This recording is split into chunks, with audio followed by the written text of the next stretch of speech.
बिस्मिल्लाहिर्रहमानिर्रहीम। मोहतरम दोस्तों, अल्लाह के फजल करम से हम सबको इस्लाम की हिदायत हासिल हुई और अपने ईमान को मजबूत करने के लिए कुरान और सुन्नत का इल्म हासिल करना जरूरी है। एक सवाल जो अक्सर मुसलमानों के जहनों में आता है वो ये है कि क़यामत कब आएगी। यकीनन क़यामत का वक्त अल्लाह ताला के इल्म में है और वो ही बेहतर जानते हैं कि क़यामत कब आएगी। ताहम अल्लाह ताला ने अपने पैगंबर मोहम्मद सल्लल्लाहु अलैहि वसल्लम के जरिए इंसानों तक क़यामत की अलामत पहुंचाई हैं। इन अलामत में से एक बड़ी अलामत दज्जाल का फितना है और दज्जाल के फितने को दुनिया का सबसे बड़ा फितना करार दिया गया है। रसूल पाक सल्लल्लाहु अलैहि वसल्लम ने फरमाया, इससे बड़ा फितना ना तो आया है और ना ही आएगा जो जमीन पर रहने वाले अहले ईमान के लिए किसी बड़े इम्तिहान से कम ना होगा। आज की वीडियो में हम आपको बताने जा रहे हैं कि कौन सी औरतें दज्जाल के फितने का निशाना बनेंगी, दज्जाल से हम बेइज्जती करने वाली औरतें कौन होंगी और उनकी पहचान कैसे की जा सकती है। ये सब कुछ जानने के लिए वीडियो को आखिर तक जरूर देखिएगा और अगर आपको ये वीडियो पसंद आई तो इसे लाइक करते हुए सोशल मीडिया पे अपने दोस्तों के साथ शेयर जरूर कीजिएगा। तो आइए वीडियो का आगाज करते हैं। मोअज़्ज़िज़ दोस्तों, सबसे पहले आपको हदीस की रोशनी में दज्जाल के बारे में बताते चले। हजरत अबू हुरैरा रज़ी अल्लाह ताला अन्हु से रवायत है कि नबी करीम सल्लल्लाहु अलैहि वसल्लम ने हम सबको एक लंबा खुतबा दिया और एक तकरीर फरमाई और उसमें दज्जाल का हाल भी बयान फरमाया। आप सल्लल्लाहु अलैहि वसल्लम ने फरमाया कि जब से अल्लाह ने जमीन पर इंसान को भेजा है, इसके बाद से अब तक अल्लाह ताला ने जमीन पर दज्जाल से बड़ा फितना पैदा नहीं फरमाया। तमाम अंबिया अपनी उम्मत को दज्जाल से खौफ दिलाते रहे क्योंकि तमाम अंबिया अलैहिस्सलाम की आखिर में मैं हूँ और तुम ये आखिरी उम्मत हो, इसलिए दज्जाल तुम ही लोगों में पैदा होगा।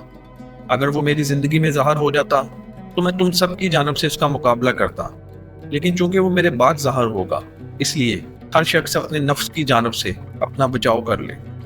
अल्लाह मेरी जानिब से तुम सबका मुहाफिज होगा। सुनो, दज्जाल शाम और इराक के माबेन से ज़ाहिर होगा और अपने दाएं और बाएं जाने वाले मुल्कों में फसाद पैदा करेगा।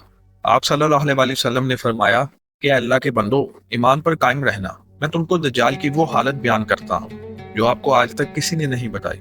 पहले तो वह नबूवत का दावा करेगा, फिर कहेगा कि मैं खुदा हूँ। याद रखो, तुम मरने से पहले खुदा को नहीं देख सकते, तो फिर दज्जाल कैसे खुदा हुआ। इसके बाद आप सल्लल्लाहु अलैहि वसल्लम ने फरमाया कि बस जब दज्जाल वीराने से गुजरेगा तो उसे हुक्म देगा कि अपने खजाने निकाल लो, तो खजाने हुक्म की तामील करेंगे। रिवायत के मुताबिक उसका एक फितना यह भी होगा कि वो एक शख्स को मार कर चीर कर दो टुकड़े कर देगा और कहेगा कि देखो अब मैं इस बंदे को बुलाता हूँ, तो क्या इसके बाद भी तुम लोग किसी और खुदा को मानोगे। अल्लाह ताला दज्जाल का फितना पूरा करने के लिए इस शख्स को दोबारा जिंदा करेगा। फिर दज्जाल इससे पूछेगा कि तेरा रब कौन है, तो वो कहेगा कि मेरा रब अल्लाह है और तू खुदा का दुश्मन है। खुदा की कसम, अब तो मुझे तेरे दज्जाल होने का पूरा यकीन हो गया है। दज्जाल का एक फितना यह भी होगा कि दज्जाल आसमान को हुक्म देगा तो वो बारिश बरसाएगा और दज्जाल जब जमीन को हुक्म देगा तो वो जमीन सब्जा उगाएगी और उस रोज चरने वाले जानवर मोटे ताजे हो जाएंगे। सिवाय मक्का मोज़मा और मदीना मनव्वरा के कोई खिता ऐसा ना होगा जहां दज्जाल ना पहुंचेगा। मक्का और मदीना में दाखिल होने की कोशिश करने पर फरिश्ते इसको नंगी तलवारों से रोकेंगे।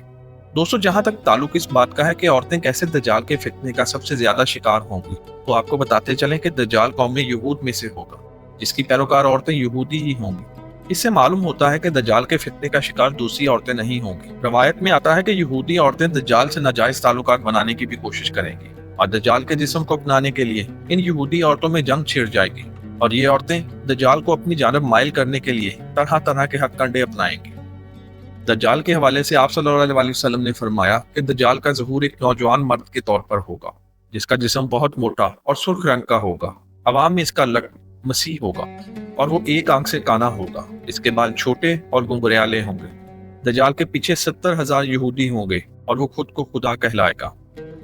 इसके साथ जन्नत और दोज़ख का धोखा देने वाला फितना होगा। वो जन्नत को दोज़ख के तौर पर पेश करेगा और दोज़ख को जन्नत के तौर पर। यह फितना इंसानों की आजमाइश के लिए होगा। इसके पास खाने पीने की चीजों का एक बहुत बड़ा जखीरा होगा, जिसको चाहेगा देगा और जो इसका मुखालिफ होगा इसको मज़कूरा चीजें नहीं देगा। दोस्तों, रवायत में बताया गया है कि दज्जाल अपने ज़हूर से कबल 2 साल कैद में रह चुका होगा और तीसरे साल दौरान कैद ही इसका ज़हूर होगा।